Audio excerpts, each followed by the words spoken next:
Halo, bentar ya.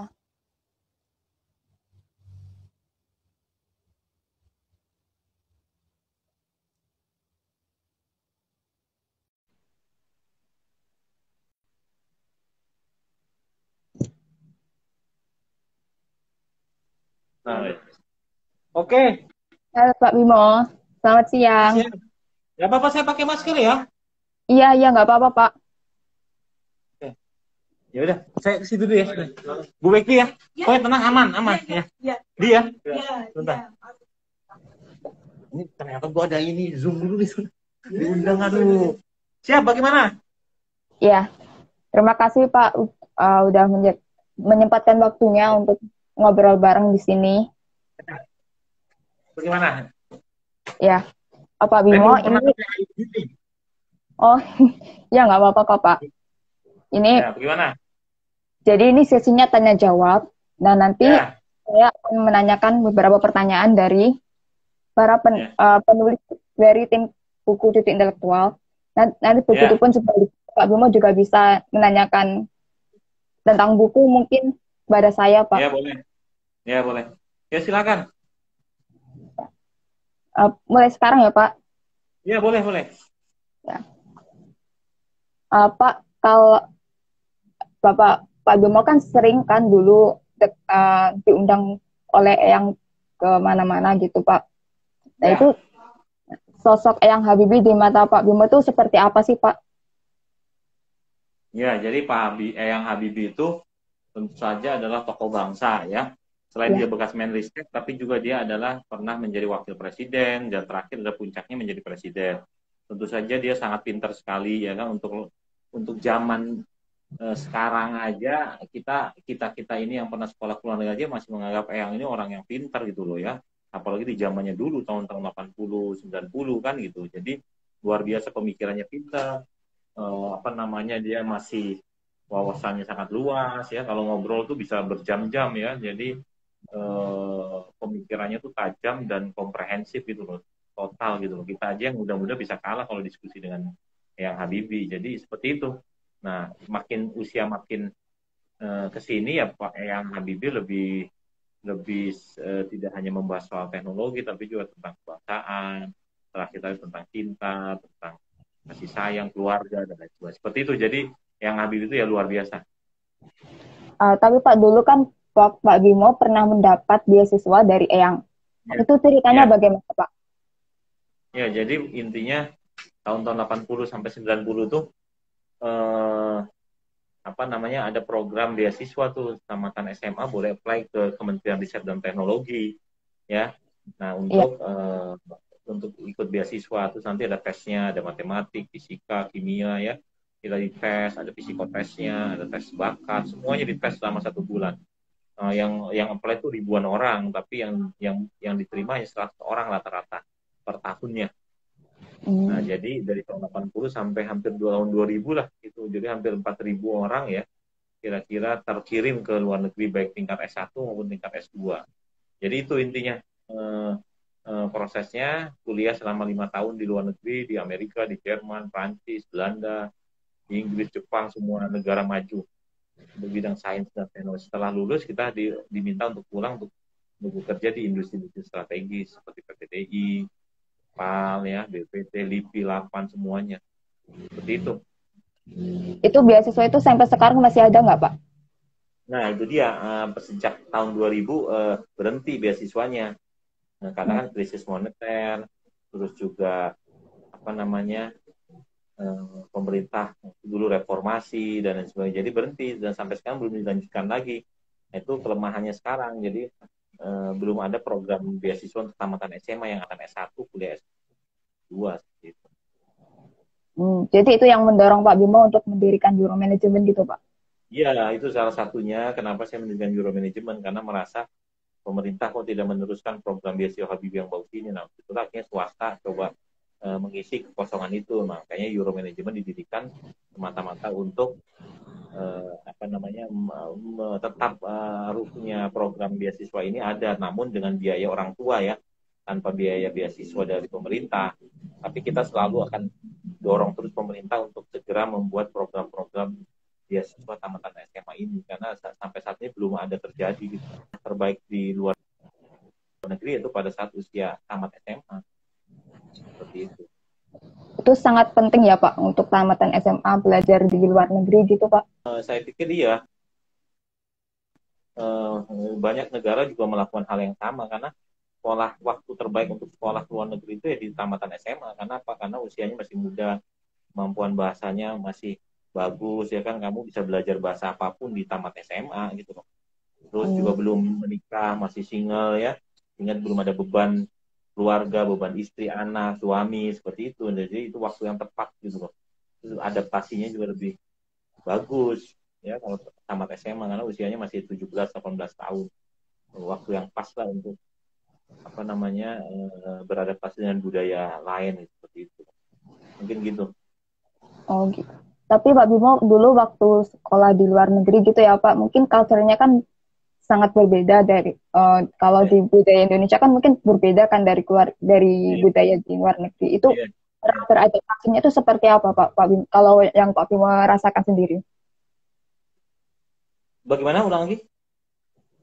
Uh, untuk budayanya sendiri kan sangat berbeda. Mungkin Iya, budaya di betul. luar negeri berbeda dengan di Indonesia. Itu cara Betul. beradaptasinya gimana Pak? Kalau Oh iya, dulu Pak iya, Bimo. iya.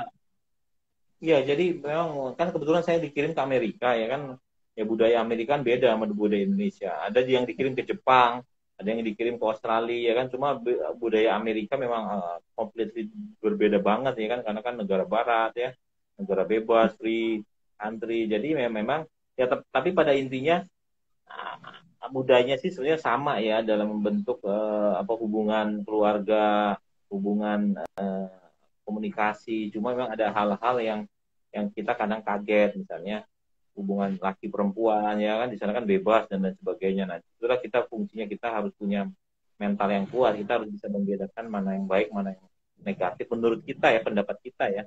Nah kita kan tamat diasumsikan sudah punya dasar apa namanya mental kita sebagai bangsa Indonesia kan gitu ya, orang tua kita mendidik kita, apalagi kita misalnya beragama Muslim ya kan, kita ada yang mana yang halal, mana yang haram dan lain sebagainya. Nah jadi intinya ya kita harus pandai-pandai beradaptasi dan tetap bisa harus berbicara gitu loh. Kalau ada hal yang kita tidak bisa ya harus diomongin, dibicarakan, jangan diem aja.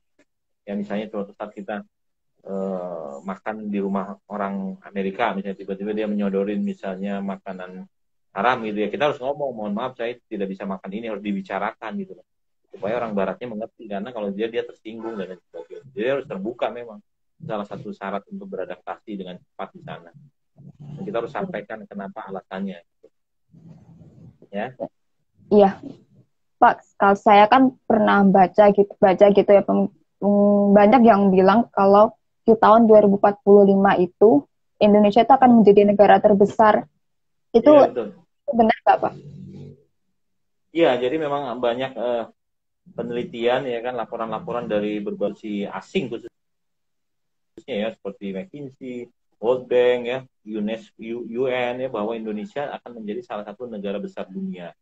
Nah, kenapa dia mengatakan itu? Karena Indonesia itu diasumsikan mempunyai sumber daya alam yang besar ya kan. Jumlah penduduknya banyak ya kan, hampir 300 juta. Udah gitu angka usia mudanya juga sangat banyak ya kan, makanya ada namanya bonus demografi. Seperti itu. Nah, dari situlah mereka berasumsi bahwa kalau ini di, diutilize dengan sebaik-baiknya, sumber daya alam, jumlah penduduk, usia muda stabil, maka produktif, maka bangsa Indonesia akan terus meningkat kemampuannya, kekayaannya, terus ekonominya, sehingga dia bisa menjadi 5 besar dunia gitu loh. Tapi ini kan baru prediksi dan baru asumsi, dan ada syarat-syaratnya yang harus dijalanin oleh Indonesia. Tapi kalau Indonesia tidak melakukan ya tidak akan bisa menjadi negara besar, tidak akan. Ya, kan orang Barat selalu berasumsi-asumsi kalau ini terjadi baru bisa terjadi ini. Nah itulah tugas pemerintah kita, bangsa kita, agar laporan itu menjadi kenyataan. Dan salah satu yang paling penting memang harus mempunyai SDM yang unggul gitu. Jangan sampai jumlah penduduk besar tapi kualitas pendidikannya rendah kan gitu ya, tidak punya skill, tidak punya kemampuan adaptasi dan lain sebagainya. Jadi memang betul, tapi syaratnya sangat berat. Berarti sekarang yang diandalkan itu SDM-nya yang di Indonesia gitu ya, Pak? Iya, betul, betul. Hmm. Ini pertanyaan selanjutnya, Pak. Kalau definisi anak dan cucu intelektual itu menurut Pak Bimo seperti apa, Pak?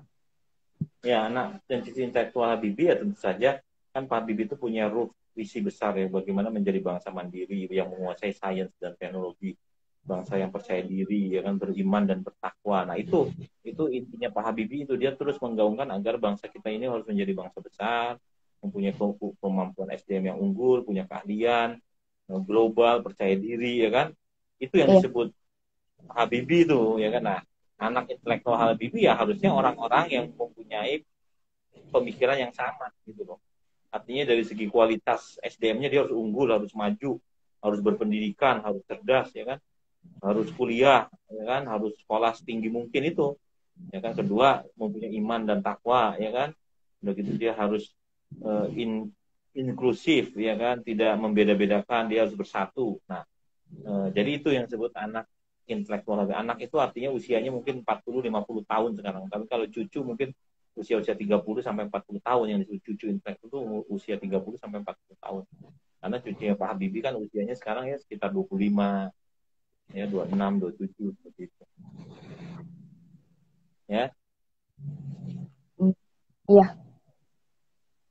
Pak, sekarang kan mungkin um, banyak sih anak-anak muda yang mungkin males-malesan, mungkin kayak males untuk belajar, untuk menggali, menimba ilmu lebih dalam lagi. Mungkin sekarang banyak yang berpikiran buat apa sih kuliah itu.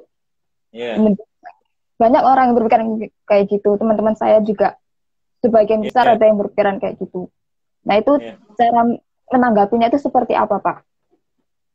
Oh iya benar. Artinya gini ya, menurut saya memang bangsa kita ini tadi kan disebutkan bahwa kita akan menjadi bangsa besar apabila syarat-syaratnya terpenuhi. Salah satunya yang paling penting ada SDM unggul ya kan. Nah, untuk itulah bangsa kita ini jangan hanya bergantung kepada sumber daya alam, tapi pemudanya tidak berpendidikan, tidak mempunyai skills ya. Jadi memang dibutuhkan untuk sekolah setinggi-tingginya. Jadi salah sangka kalau kita tidak perlu kuliah, tidak perlu pinter ya kan. Kan sekarang trennya nggak usah sekolah ya kan, tanpa sekolah aja kita bisa kaya dan lain sebagainya. Nah itu jangan tuh.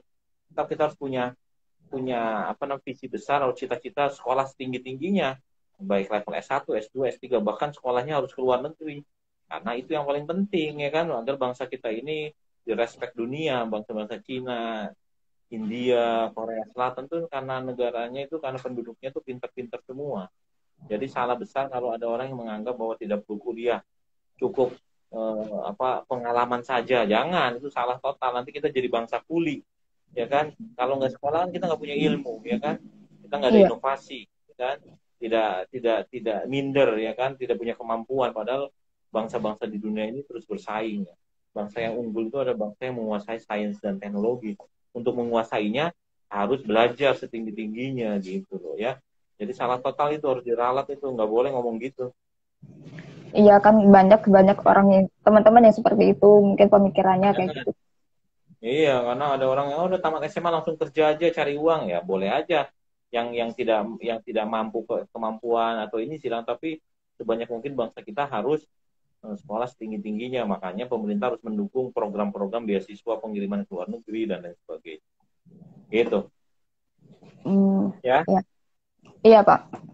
Kalau untuk beasiswa sendiri mungkin kayak ada tips dan triknya nggak untuk bisa mendapatkan beasiswa ke luar negeri? Mungkin teman-teman di sini yang lihat uh, pengen bisa mendengar langsung dari Pak Bimo bagaimana cara mendapatkan beasiswa itu di luar negeri mungkin. Ya, jadi pertama tentu saja untuk bisa dapat beasiswa harus ada program beasiswanya. Nah, masalahnya program beasiswa untuk tamatan SMA itu sangat jarang ada yang diberikan. Apa itu dari pemerintah Indonesia ataupun pemerintah asing ya kan. Yang saya dengar mungkin dari pemerintah Jepang yang ada, Amerika jarang, Inggris jarang, Perancis tidak ada, Jerman tidak ada karena uang kuliahnya gratis. Jadi hanya paling negara Jepang ya kan, mungkin ada beberapa negara Eropa Timur atau Turki. Nah, caranya ya tentu saja kemampuan akademik harus sebaik mungkin, terus berlatih bahasa sedini mungkin dari sejak SMP harus belajar bahasa, apakah itu bahasa Inggris, bahasa Jerman, Prancis sedini mungkin ya. sambil terus pengalaman-pengalaman organisasi harus diasah di situ, karena itu syarat utama adalah kemampuan akademis, kemampuan bahasa, dan sedikit organisasi supaya punya wawasan yang luas. Mungkin itu aja disiapkan sejak SMP ya.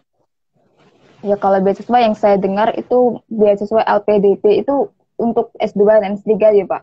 Iya, nah itu tidak untuk S1, itu hanya untuk S2, S3. Jadi orang yang sudah tamat S1. Tapi kalau untuk SMA ya belum ada. Tapi ini kita lagi dorong agar tamatan SMA punya program beasiswa juga. Kelihatannya udah didukung oleh Kemendristek, udah didukung oleh beberapa institusi lah. Bappenas juga udah dukung ya. Tinggal LPDP dan Departemen Keuangan mau nggak mendorong program ini. Gitu. Ya? Iya Pak. Cukup? Ya dukung dong Pak. Ya. Pak kalau misal nih Pak, saya ingin kuliah di luar negeri tapi orang Ya. tua itu khawatir gitu Pak. Mungkin masalah biaya atau mungkin Ya. masalah uh, kalau ke sana tuh bisa mandiri atau enggak. Nah, itu yang dikhawatirin Ya. orang tua pasti kebanyakan seperti itu kan Pak.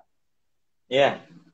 Nah itu gimana Pak cara meyakinkan orang tua untuk bisa anaknya tuh menempuh pendidikan di luar negeri Ya. karena Ya, memang sangat penting kan Pak itu.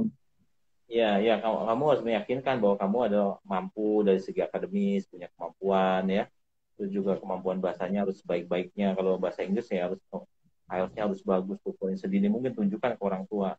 Dan kamu dari segi mental juga harus sudah dewasa, tidak manja dan lain sebagainya. Itu yang paling penting supaya orang tua yakin bahwa kamu disetujui oleh orang tuanya. Itu jadi intinya pertama, tunjukkan kemampuan akademis ke orang tua, kemampuan bahasa juga, dan ketiga mentalnya, kamu harus sudah mandiri ya, sehingga orang tua ikhlas atau melepas kamu itu dengan ringan gitu. Tanpa itu orang tua ragu-ragu gitu ya. Iya. Cukup. Saya usahain Pak. Saya juga punya cita-cita untuk ke sana ke luar Ya, negeri gitu. ya, oke, cukup ya. Iya, Sudah. cukup. Nah, Ini oke. masih ada pertanyaan. Ini Pak, kita kan lagi buat buku mengenai buku Ya, tentang Eyang juga. Nah, itu ya. tanggapannya Pak Bimo itu seperti apa, Pak? Ya bagus, Anda membuat buku-buku seperti itu ya. Kamu kumpulkan pendapat-pendapat anak-anak muda terhadap Eyang Habibie, seperti itu boleh, itu dibuat, dikumpulkan, siapa-siapa yang berani bisa nulis ya kan. Apa namanya, dipilih editornya yang baik sehingga nanti menjadi buku, misalnya Bunga Rampai, apa namanya, generasi muda Habibie, seperti itu. Bunga Rampai, anak-anak muda Indonesia pengagum Habibie, seperti itu. Jadi boleh tuh supaya untuk memotivasi anak-anak muda untuk meniru kehebatan Pak Habibie. Ya, didukung itu. Nanti kita dukung lah, bagus. Tinggal kamu cari orang-orangnya yang bisa menulis, yang bisa memotivasi dan lain sebagainya. Ya, alhamdulillah banyak kok yang dukung buku Ya, ini, Pak. ya, ya. Uh, Pak, harapan untuk generasi penerus itu apa, Pak? Harapannya apa, Pak? Ya, harapannya pertama bangsa kita ini harus punya generasi yang pinter-pinter, jangan generasi yang loyo, tidak berpendidikan, karena satu-satunya yang bisa membuat bangsa ini diangkat, direspek, dihormati bangsa di dunia karena bangsa itu menguasai sains dan teknologi. Karena bangsa ini bukan menjadi bangsa kuli di negeri sendiri, bukan menjadi bangsa pembeli. Nah, untuk itu harus punya SDM-SDM yang unggul, yang berkualitas, yang berwawasan global, yang kalau bisa keluar negeri. Seperti ya, Bu. Nah, seperti itu. Jadi kamu harus punya generasi muda harus seperti itu. Ya, harus sekolah setinggi-tingginya, harus mencari ilmu sebaik-baiknya, berwawasan global, mempunyai kemampuan bahasa asing, tapi punya etika moral yang baik dan beriman dan bertakwa. Itu omongan Pak Habibie itu. Seperti itu. Ya. Bentar. Ya, gitu ya. Oke? Ya. Oke. Ini Cukup? cukup, Pak, itu. Ini mungkin ada pertanyaan di komen-komen ini. Soalnya saya harus ada rapat lagi nih. Oh, gitu. Ya. Oh, ya udah. Cukup ya? Ya, cukup. Makasih, Nanti Pak, udah. mungkin buat sesi lagi, sesi keduanya kapan gitu ya? Oh, ya. Seperti itu. Ya? Ya. Ya. Oke. Makasih, Pak, udah Ya, menyempatkan oke. waktu. Ya, selamat ya, semangat ya semuanya ya. Maju Ya, terus. makasih. Ya, Makasih, ya, Pak. Assalamualaikum warahmatullahi wabarakatuh. Waalaikumsalam. Ya, tadi maaf ya yang pertanyaannya belum dijawab oleh Pak Bimo. Mungkin Pak Bimo sekarang sedang sedang sibuk. Jadi maaf tadi pertanyaan belum belum sempat disampaikan kepada Pak Bimo langsung. Mungkin next time akan dibacakan pertanyaan kalian dan mungkin Pak Bimo akan menjawabnya secara langsung mungkin lewat live. Jadi terima kasih semuanya sudah menonton live ini ngobrol bersama Pak Bimo. Mudah-mudahan apa yang disampaikan Pak Bimo tadi bisa memotivasi kalian untuk bisa kuliah di luar negeri atau mungkin bisa lebih semangat belajar lagi. Itu mudah sekali lagi terima kasih dan mohon dukungannya untuk buku kita ini. Terima kasih. See you next time.